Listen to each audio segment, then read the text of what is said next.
Those bald chicks are here to slay. Stop what you're doing, plug in and play. Those bald chicks will make your day. So stop what you're doing and say, those bald chicks. Hello, all you bald and balding people, and welcome back to Those Bald Chicks, your favorite alopecia podcast. I'm Paige, and I'm here with Kristen and our 10th guest, Caryn Dayhoff. She first started getting alopecia symptoms at 5 years old, and then it progressed to Universalis at 10. She is also an awesome social worker who works with immigrant trafficking victims and is doing amazing and extremely noble work, and we literally cannot applaud you enough, because I know a couple social workers and I know how tough and a lot of work it can be, so that's awesome. We are so excited to have you here. Thank you. Yeah, you're welcome. So go ahead and take us through your alopecia journey thus far. Sure. Man, alopecia. I would say it's like it's like one of the defining factors of my life, really. I think without it, there's no way I would be where I am today. I started having symptoms when I was 5. I don't really remember it besides my parents telling me about it. I had like a $quarter size patch, $half, whatever the bigger than a quarter coin is. I had a patch in the back of my head, and I do remember using some sort of odd smelling red shampoo to bring the hair back. Yeah. And it came back, and no other issues after age 5 until it was age 10 or 11, whatever age you are in between 5th and 6th grade. I do remember that. I woke up one morning getting ready for church, and I brushed my hair, and I felt like half of it was in the sink. Oh, wow. And I was terrified. I had Right. no idea what was going on. And by the time I got my mom to be like, "Mom, go look in the sink, like something is weird," someone had already picked up the hair and thrown it away. And so there wasn't like a way to show it. how much hair had actually fallen out. Right. And I would say, man, within a couple months, all of my hair had fallen out. Eyebrows, eyelashes, my entire body. Not that I had a lot of hair on my body at that point anyways, I was young still, but I had no hair. Right. And it was very traumatic. Yeah. I had just moved to a new school the year before, and it's middle school. Like, middle school sucks. Oh, yes. Yes, it does. It doesn't matter if you're the hottest girl in the class or the most hideous person in the class, whatever, the nerdiest person. Middle school just sucks for everyone. Yep. And so here I was, brand new school, and looking like scraggly, like, what's that gremlin looking thing on Lord of the Rings? Like the one that has like the little, Yeah. yes, Smeagol. That's literally, I was skinny, I was bony, I had little scraggles of hair everywhere that I refused to cut off. And Of course. I look back and I'm like, "Mom, why didn't you just shave the rest of it off? It was terrible." But that's when I remember like really freaking out about the whole thing. And it really affected me socially at that point. I was going to say, how did the kids respond? So luckily, I don't know who came up with this idea, but I was in a smaller Christian school at that point. So classes were smaller. You kind of knew everyone. Sure. And so before I went into the 6th grade classroom for the first time, someone had told me to go ahead and write out like sort of an anecdote of what was happening with me to share with the okay. other kids, that like they couldn't catch what I had, that it wasn't contagious, that I wasn't hurting, that I just Right. looked different. And if they had questions, they could ask, but we wanted to tell everyone, like, she doesn't have cancer. You wanted to like make sure all the kids in the class knew she's okay. She just doesn't have hair. Right. And we almost wanted like to don't treat her like she's sick.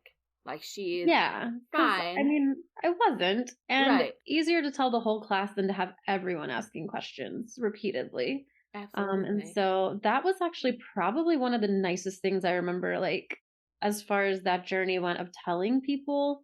That was a really good idea. Whoever came up with it, I don't know if it was my teacher or my parents or whoever, like that's how we ended up telling everyone in the class. And people really accepted me. In public is where I struggled most, because people would mistake me for a boy.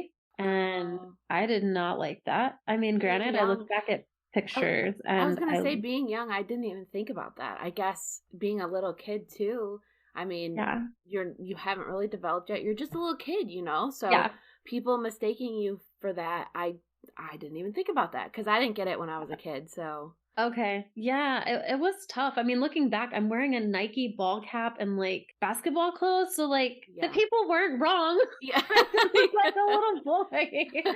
But I hated that. I hated that because that age is when boys and girls start like separating and like they start liking girls, and like it's that whole dynamic of, oh, there's different genders, and like it you don't even think about it earlier on in life. And so I really struggled with that. I think it was for almost 3 years. I went through like, I feel like every treatment. I mean, that was back in the day. That was like what, 1995? That shows how old I am. But like 1995, 1997, like I was doing whatever treatments were around back then. I tried them all. And some with success. Like I remember I had prednisone. It brought back my hair very quickly, but it also brought on an ulcer and some other like terrible side effects. And so as soon as I took myself off the prednisone, all the hair fell back out. And that process of like it coming in and back out was really tough because all you wanted was to be normal. Right. Yeah. Exactly. I had the same thing, the prednisone. Yeah, full head of hair. When I went off of it, nope, gone. Yeah. It didn't matter how many shots you took or anything. It was just like, what the heck? And prednisone made me like blow up to be like my face was like whalish. I was like, what is happening? So I was like just retaining so much water. I never stopped eating on prednisone ever. I know. Right? Never. Wild, really? Yeah. I remember specifically going to a buffet once, and like if my parents didn't drag me away, like I never would have stopped eating. It's like that one meme. Plate. I was gonna say it's like that one meme where I don't remember who it is, but they're just like pushing food into their mouth. Yeah, that's literally how I felt. And even after eating all of that, I was like not satisfied. It was such a bizarre experience. Wow, but yeah, that's super bizarre. Yeah. I don't think I've heard of that. I didn't ever take oral medication, but I've heard things like that where I'm like, oh my gosh, I don't know if I ever would because of all the side effects. Steroids are so difficult. They're like really bad for you. That's something that really kind of bothers me.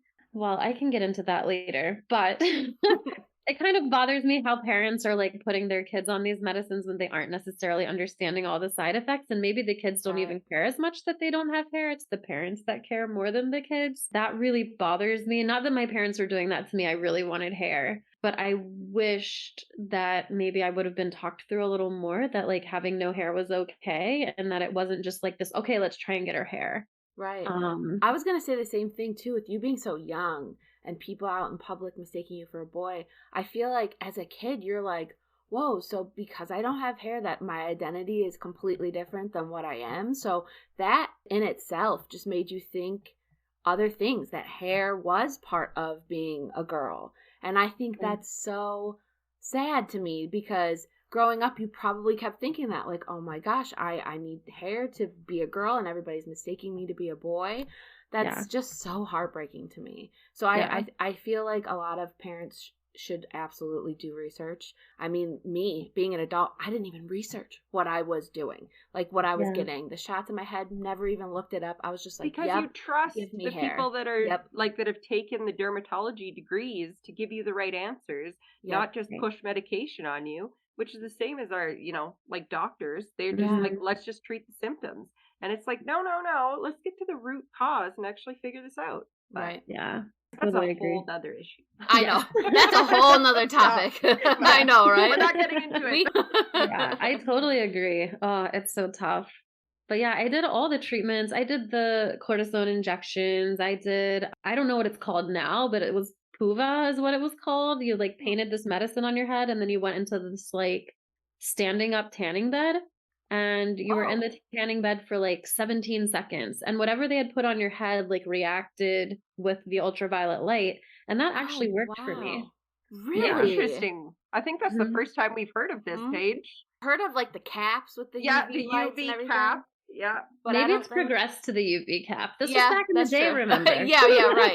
You were little and it was in the 90s. We got to keep remembering that. Exactly. Tanning beds were all the rage back then. So they were all the rage. Yeah, right. Oh man, were they really the rage? I remember being a teenager and being like, tanning beds are my best friend. And now I regret that so much. Now I'm like never in the sun. I'm pale. I'm like scared of the sun. So we're going to jump into some questions. Kristen's going to start it off. Sure. Yeah. So, first one, what was the hardest hurdle for you to jump when it came to your hair loss? Oh, I would say there's two. Probably like when I was that young middle school age, like I wanted to wear a wig so badly, but none of them looked real. And so the hurdle of trying to decide, do I wear one or do I not? And then once I got it, I hated it because it just looked like a helmet on my head. So That was mine too. My yeah, first like wig that. experience was terrible. Yeah, that was really, really tough. And I remember a kid like pulled it off in front of everyone once and ran around with it. And like that experience was really tough. But I would say probably the hardest was as an adult. My partner at the time was very much into me looking like a woman, which meant having hair. And I didn't have hair at the time. And so like being sort of not forced, but like encouraged to wear wigs. And so I hid for a very long time under wigs. And that like did a lot to my psyche, of course. And then finally like deciding I'm not going to wear these anymore. Like that's not really who I am. I hate feeling like I'm hiding. I hate feeling like, can someone tell this is a wig? Or, I would forget I was a teacher. It's actually kind of humorous. I was a teacher and I forgot like year to year new students come into school. Like my old students knew I had alopecia. And so I'd change hairstyles like every other day. But my new students that came in for the year would be like, you had short hair yesterday. Now you have long hair. Like, that's not how that works. Yeah, they were like, what? Just the hair salon like every other day? So that was like a humorous aspect, but that was really hard to finally like decide myself, like, no, I'm not. I mean, that partner was no longer in my life, which made it easier to like, yeah, right, not wear wigs anymore because it was finally my decision. But that was like a really tough journey of I like, can't imagine. Yeah. So before that relationship happened, were you pretty open about it and like not really wearing wigs? So oddly enough, my hair came back. I was like 14 and then I never had big issues until I was in my mid-20s. Oh, wow. I had hair for like almost 10 years, I would say, with little spots here and there that they would just do cortisone injections. And then right around the time I was about to get married. Oh, of course. Yeah. Of course it was. Yeah, it all decided to leave. Had to wear a wig for my wedding, which I hated. Actually, it looked way better than my regular hair would have ever looked. And I got to do it the night before. I didn't have to do it the day of. But it was a struggle for sure. Yeah. Because I feel like when you have hair loss, you're trying to find yourself. You're trying to feel what you're comfortable with. I mean, it's still a thing for me, trying to find like what I'm comfortable with. So to have someone in your life that is supposed to be your partner and support you through everything, kind of telling you like, no, this is how you should do it. Oh, that hurts my heart. Yeah. So I can't imagine how hard that was for you. Yeah, that was really rough. And yeah, that was really rough. I bet. I know we always make sure to ask like, how was dating with alopecia? Because, a lot of people that we have had on have husbands or are with partners. So they haven't really dealt with that. But we're always so curious of how other people respond to it. Because like Kristen's been with her partner for a long time. And like I've been with Damon for a while. So we're always so curious of how other people view alopecia, like new to it, and if you talk about it when you first start dating. Did you like, are you with anybody now? Yeah, I'm with someone now who like, he didn't even ever ask why I didn't have hair really. He doesn't care. He actually prefers me. He's seen me in pictures with wigs and he's like, why? I prefer you bald. Like you look so much like, great. Yeah, you're way more natural bald. Like you just look so much happier, which I really am. And I mean, I've dated off and on here and there. And I think for some people, and this is mainly online dating, like I think I weed a lot of people out who just aren't interested. Now, I have had some people that it seems like they're just interested because I'm bald and they just kind of want to know, like, it's not, I hate the word fetish, but you know what I mean? Like, it's just like, this is an interest of mine. It's a little uncomfortable, yeah. Yeah, exactly. But for the most part, people I've dated have been very like, they like my personality and the bald part is just like a secondary thing. And they may ask about it, but in general, I haven't found it to be a barrier, but probably because I don't know if online dating is different than real world dating, but I think like when people see your picture and I mean, they can choose themselves whether they introduce themselves or not. So I feel like it weeds a lot of people out. Like if that's not their thing, then they're not going to reach out and that's fine.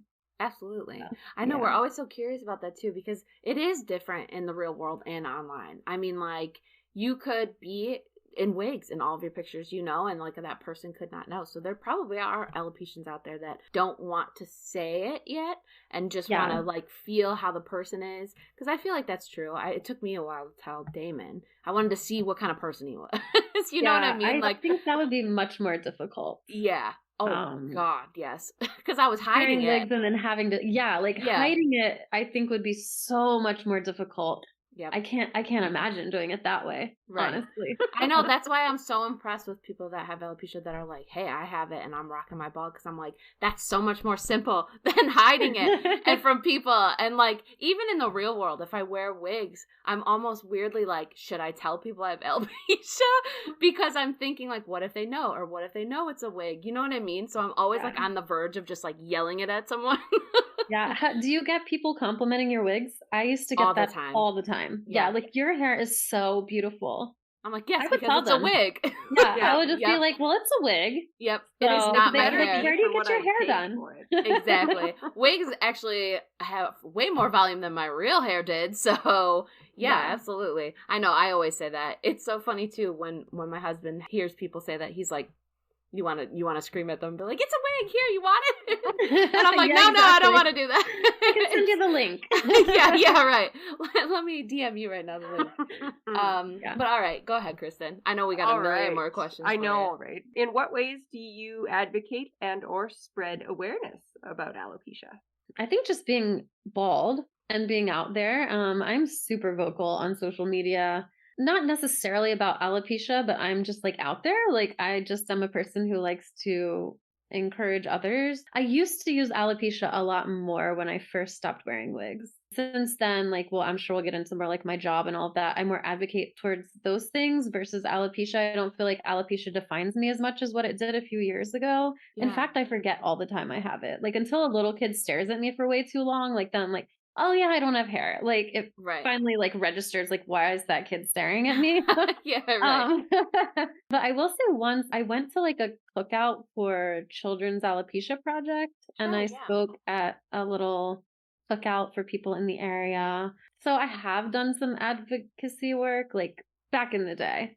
Yeah. But I don't think that like I really just shout out that I have alopecia anymore, because it really is just like a small piece of who I am now versus like it really defined me probably like 10 years ago. It was like my defining factor. Yeah. And that has shifted a little bit. Yeah. As does life. I mean, that makes sense though, because you're way more comfortable to it, to where it's just like not a thing you talk about, because it's just who you are. You know what I mean? So it just doesn't become the topic of conversation because people just know you to not have hair. So I think that's powerful. I think that's awesome. I think so too. Yeah, I think that's where a lot of us want to get to, right? That's like the end goal for a lot of alopecians, is just to get rid of the wigs. The hot weather, like the spring, I'm like, I'm ready to pitch this. I am over it. So I feel like that is definitely the end goal for people. So that's inspiring, you know? Yeah. You can definitely get there. I'm waiting for it. I'm not patiently waiting for it. I am eager to get there.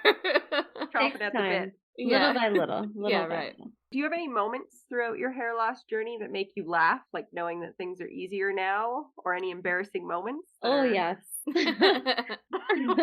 I did not like I said, when I was a teacher, I did not like announce that I had alopecia necessarily. People knew I wore wigs, whatever, but I remember once during a presentation that some of my students were giving, I like leaned back in my chair and I literally pushed my wig up from like my collar pushed the wig up. And it wasn't very secure, so it just fell straight into the floor. Oh, no. And at that point, I was like a wig wearer. So like this was semi-embarrassing to me, but like we literally all laughed. And it was like such a good moment for me that my students just loved the moment along with me, and they didn't judge me and they didn't care. I think also some of my students would try on my wigs.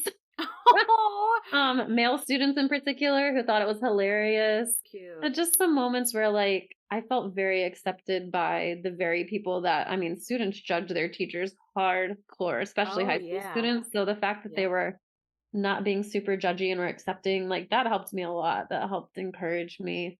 Yeah, that's a special moment, because it's like, oh, I guess people don't really care, you know, instead of like having to worry about it. Gotta they love knew kids. who you are. Yeah, gotta love kids. They're so unpredictable. Like, that could have either gone either way, and I'm so happy that it went the right way. Yes. It was silent there for a few seconds, and yeah, when I started giggling, everyone else lost it. Yep. So they're like, oh, okay, she's laughing at it. Yes, so. exactly.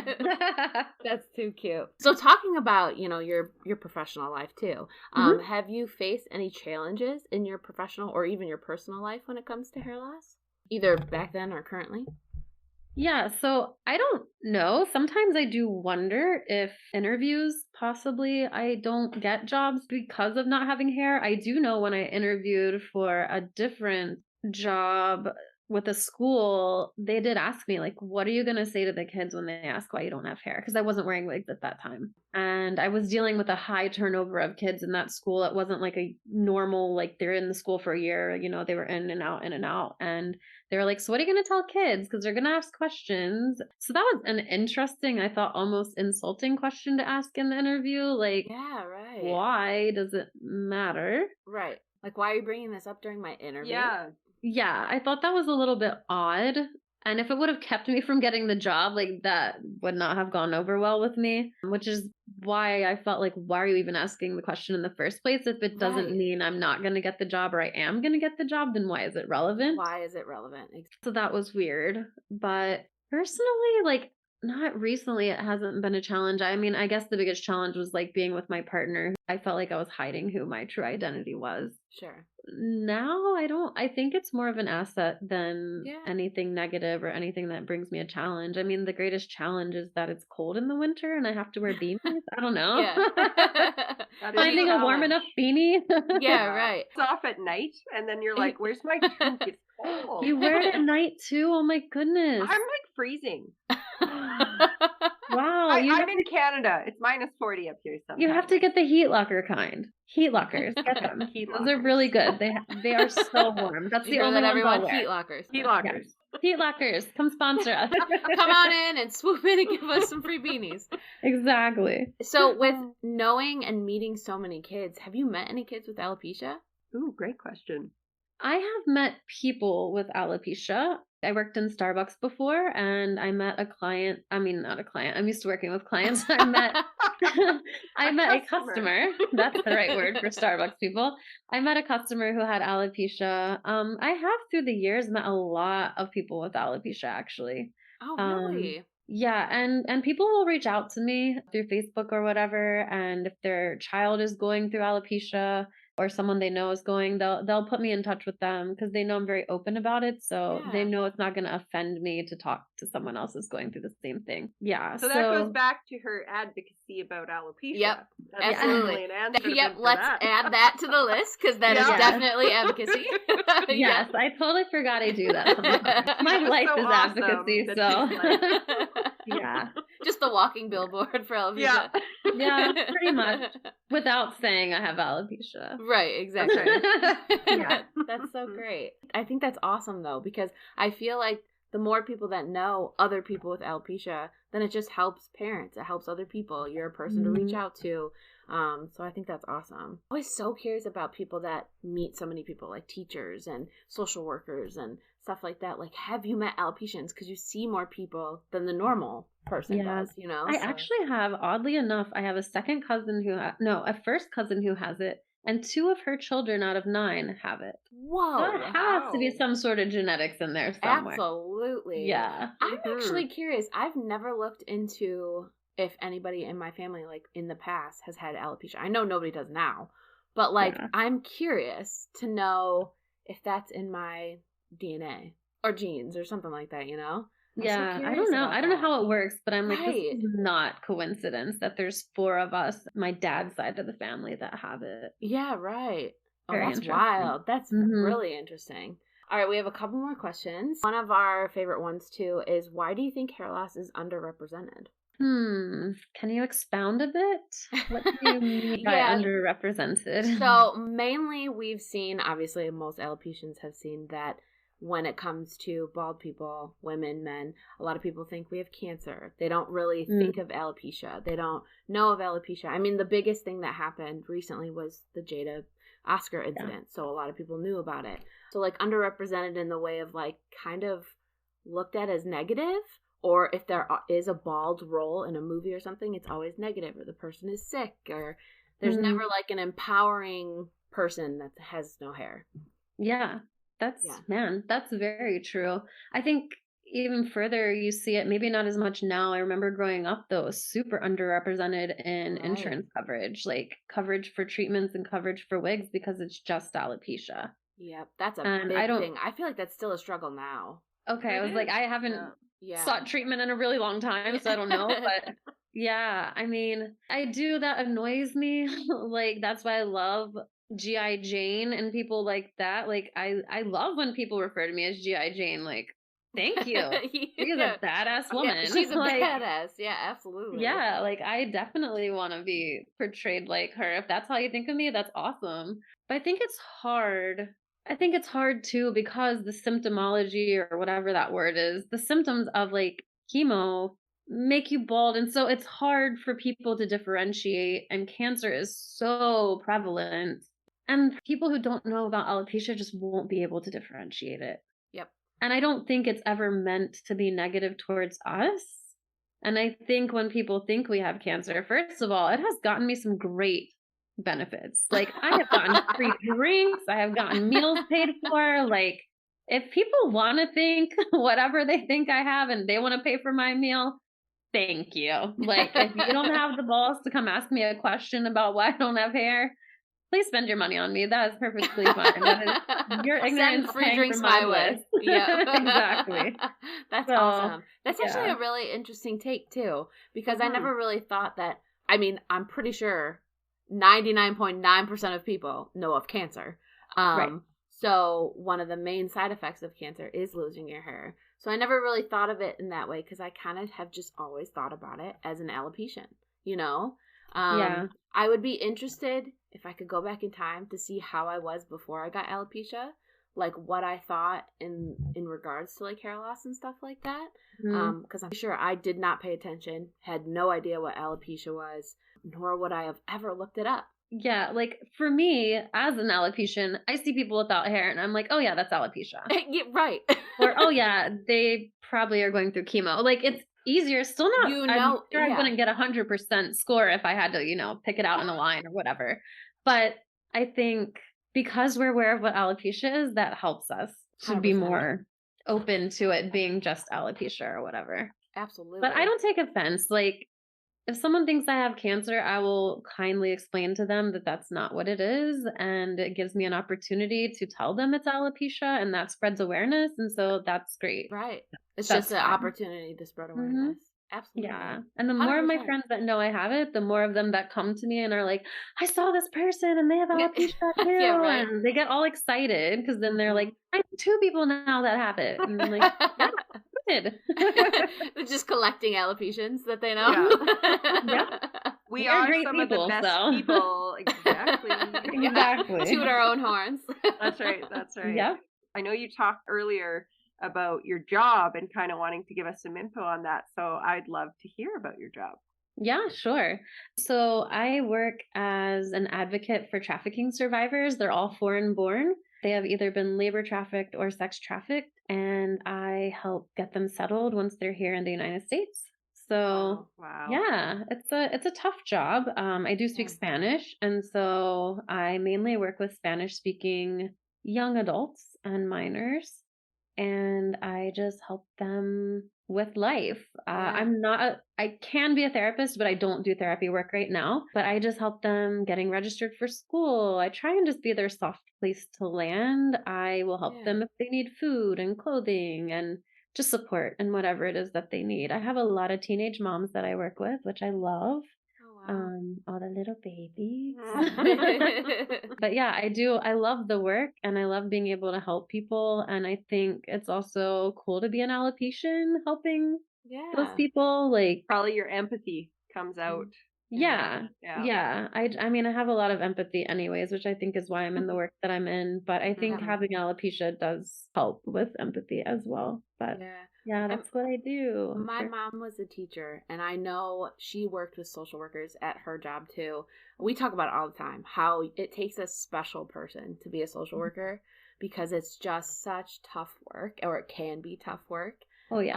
And it takes someone that can be empathetic and loving and just have the biggest heart, because a lot of people wouldn't be able to do social work because it can get sad and, you know, it's just mentally draining. Oh yeah. Yes. So I can't tell you how great it is to know you because of that. And that you're helping people, especially the people that you're helping. I mean, they've already had a rough go at life. So you're probably helping them go through one of the toughest times that they're going to have in their lives, right? Yeah. So that's a pretty big job to step into.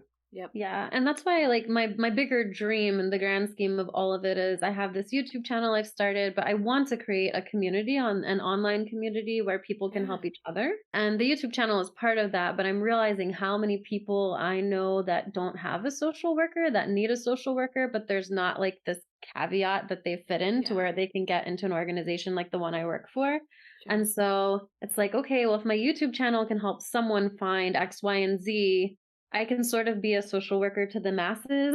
Yeah, right. A little bit, because I do get the same questions over and over and over. And I'm like, man, I feel badly that I'm not their social worker, but it's not within the parameters of what my program allows or whatever. So trying to create avenues to where people have more access to things that social workers help them with, but they don't necessarily have to be connected with a certain organization.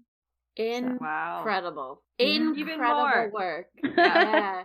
You are wildly impressive. I feel like, I feel like too, in regards to hair loss, like, or life in general, you are the end goal to it all. I mean, like, you're helping, helping people, alopecians, you're helping people in your professional job as a social worker. Like, man, I'm gonna start crying. Like, that's honestly, that I feel like that's the whole point of life. Like, what you are doing is the point of life, helping people. I feel like, honestly, that kind of work is what this is all for, you know? Like, if not anything, like, we should help our neighbors. We should help people that are in need. So I love it. I think you are incredible. Wow. Thank you. Amazing. Something else. Yeah. Woo. This, I think, is a perfect question, because maybe, you know, the best resource out there would also be able to give us what are the best resources or people that have helped you along your journey.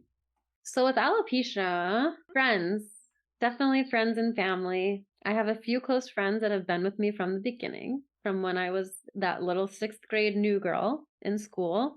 And we still see each other multiple times a year and have girls' weekends, and still have inside jokes about my alopecia and things like that. So I think the fact that they've been with me through it all, they were with me through my divorce, and the man that was like, you should wear wigs, you know, they were with me through that whole thing. I mean, obviously faith has also played a huge part in why I am where I am now in regards to alopecia. I think I could have gone a lot of different ways with it. In fact, when I first started experiencing like the Universalis, you know, like I was very much struggling even as a 10-year-old, like, God, why are you making this happen to me? You know, like very angry. You can be angry at whatever. It doesn't have to be God, but it's like the bigger power. You are no longer in control of your life. And at the age of 10, you feel like you're kind of, nothing really bad has ever happened. Yeah, because you're a little kid. Yeah. Yeah, this is the first really bad thing that had ever happened to me. So I like questioned a lot through that. But yeah, I mean, I would say faith for sure as well. But in general, like, it's hard for me because for me, I'm so focused on who I am on the inside that I found more challenges on like, this thing needs to change on the inside of me versus like trying to change the outside or be okay with the outside. I mean, we all have our own struggles, like, oh, I wish this cellulite wasn't there, or, you know, I wish these love handles were smaller. Yeah. But I think I focus so much more on the inside of myself and like the things I need to change in that aspect versus like the outside. And I think that's the thing that draws people to me. And because I'm not so focused on the, are they noticing I'm bald? Do they think I have cancer? I think that like almost even limits it for the people that see me. Like they don't see me as their bald friend. They see me as Caryn. And I've been told that many times, you're not my friend with alopecia. You're just Caryn. And so I think for a lot of us, if we can get over that hump of alopecia identifying us, we all let things identify us, whether it's alopecia or our weight or our height or our job, whatever. Like, I think if we can let those beautiful things inside of us thrive and those be the things that define us, like I think that is so much more important than I'm a girl with alopecia or I'm a boy with alopecia or whatever, you know. So I think that's like a resource for me, is just focusing on the inner parts of myself versus the outer. I am holding back crying. Man, this is something. Yep. Because that literally just spoke to me, because it is so true how, I mean, I'm guilty of it too, still to this day. I mean, today probably I was thinking about, oh my gosh, I've gained too much weight. Like, I need to start going to the gym and blah, blah, blah. And I feel like I wish I didn't think like that. I hate that I think like that, because when I look at everything but my body or what I look like, I like who I am. And that's why it's so wild to me, is because, like, I like the person I am, but I don't like the vessel, the skin person that, you know what I mean? Like, that's why it's so tough for me, because it's like, I don't hate myself, and I know I don't hate myself, but why is it so hard for me to just not focus on what I look like? And I wish more people looked on the inside, because that would be a really happy life, you know? Yeah. You can still work on the outside though, and it be helping the inside, right? Because if you're working out to be healthy versus working out to look a certain way, that's totally different as well. And I'm guilty of working out to look good in a bathing suit or whatever. Right. We all have those things. But yeah, that I just think I try and focus more on the inside, because that's where I have more influence anyways. Absolutely. I can have a rockin' body, but that's not gonna help people. Like 100%. 100%. A rockin' body also does not mean you are a great person, because on the inside you could be absolute crap. So exactly, very true. Yep. Yeah. Absolutely. All right. Besides that piece of advice, what is one piece of advice that you would give someone new to hair loss or possibly regressing in their journey right now? For me, it would be, once you know you have alopecia and you feel like your hair is all going to fall out, shave it. Shave it. Do not let yourself go through the journey of watching every single piece on your pillow, in your sheets, in your shower, in your car. So you're saying don't have the Smeagol straggle? Yeah. Smeagol look isn't good, girls and boys. Shave it off. I've even coached some of my friends that have chemo and are losing their hair. I've just coached them, like, it is so much more traumatizing to find hair every single day for whatever span of time you're losing it than it is just to shave it. Just shave it, have fun with it, shave weird designs in your head, take pictures as you do it, like, let it be a journey. Grieve it as well, like, that sucks. But for me, it sucked way more to see the remnants of alopecia strewn all through my house versus like, here it all is, it's in the trash, it's done. Yeah.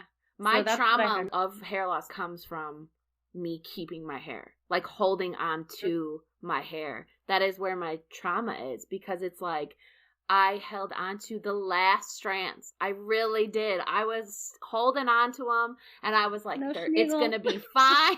Clip in some extensions, everything's going to be fine. And I feel like that went on for so many years.